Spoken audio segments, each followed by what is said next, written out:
For my Holocaust project, I read the book No Pretty Pictures by Anita Lobel.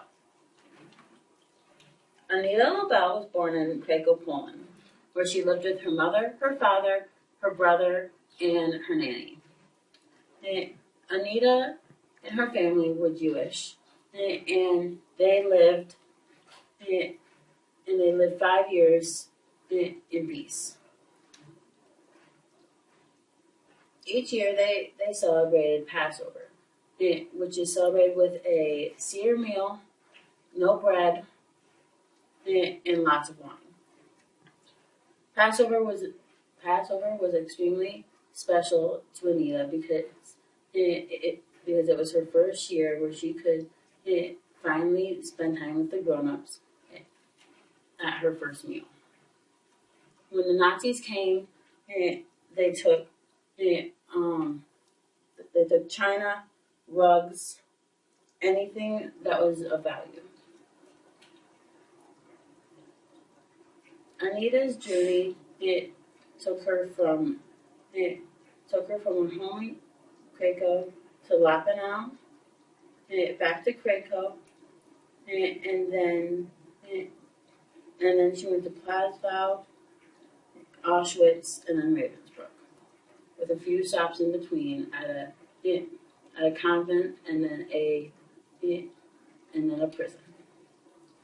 At Lappenau, she lived with some of her father's relatives, and she didn't stay there long but on the day that she left, Nazi soldiers came to the door while she was outside.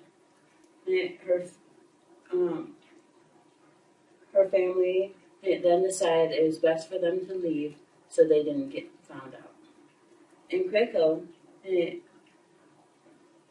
she lived with her nanny and her brother, where they went door to door asking and begging for food for almost a year. While they were out there, Anita had the time of her life. She loved being out in the country with her brother and her nanny. The Krakow ghetto was somewhere she didn't have to go, but she was advised to go because her mother wanted her to. Anita and her brother snuck in to the ghetto where they stayed for only a little while, and then they moved on.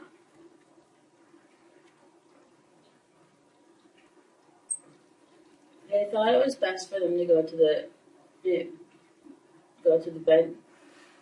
Benedictine convent where they spent many months pretending to be Catholic. Nanny was Catholic, so it was easy for her to fit in, and she just had to teach the kids to fit in too.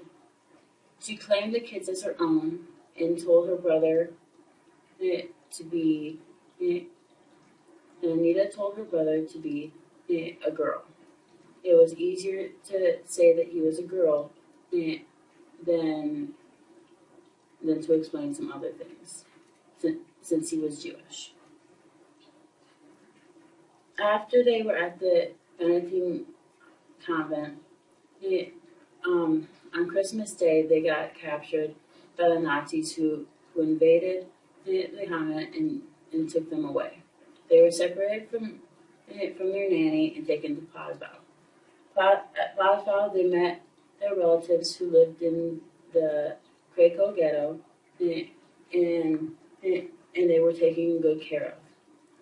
For some reason, they got really good care, and the soldiers were really nice to them. On their way out of Plaszow, they marched to Auschwitz, where they later were afraid that they were going to be killed. They worked, and then they got sick.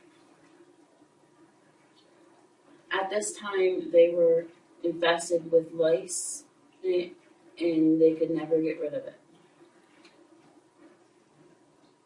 When they went to Ravensbrook, they were very surprised at how everyone acted. They were there were only women there except for her brother, and and the men who were there were shot on sight.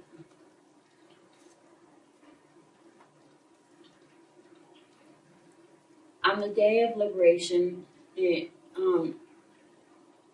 and her brother had been on their sick bed for days, but the day they got liberated, crates of food came in, and soldiers came in after them.